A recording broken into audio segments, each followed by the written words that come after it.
aucun de leurs soldats sait de science certaine que lorsqu'il est en difficulté quelque part sur le terrain d'opération, même si cela nécessitait de dépenser tout le budget du Pentagone, they will go and get him back. Et lorsqu'il lui arrive un handicap, qu'il s'agisse d'un handicap temporaire ou définitif, they take care of him, they take care of his family. Et ici, je me suis promené dans les maisons d'anciens combattants.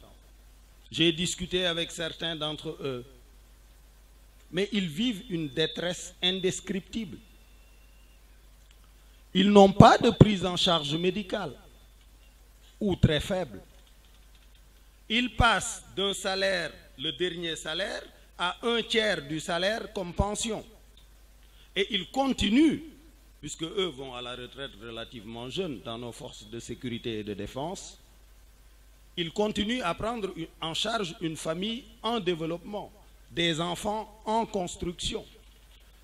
Et compte tenu du contexte du pays, souvent, des enfants ayant terminé leurs études et qui continuent toujours de dormir chez leurs parents, faute d'emploi et faute de pouvoir s'offrir un loyer. Je voudrais que cela change. J'augmenterai en conséquence les pensions des anciens combattants. J'augmenterai le traitement médical de nos blessés de guerre, qu'il s'agisse de blessures occasionnant des handicaps temporaires ou des handicaps définitifs.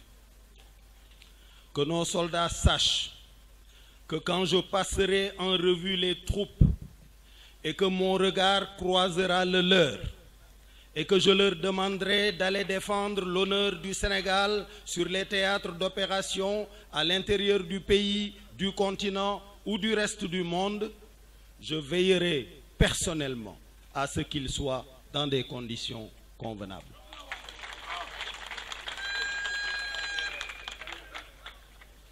À présent, je ne pourrai pas aborder tous les thèmes.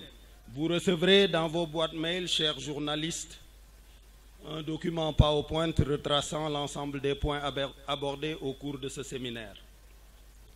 Je vais en retenir 3 ou 4 que je survole rapidement. Le premier thème, c'est l'économie. Et dans l'économie, le premier sous-thème, c'est l'argent. Parce que l'argent est le produit générique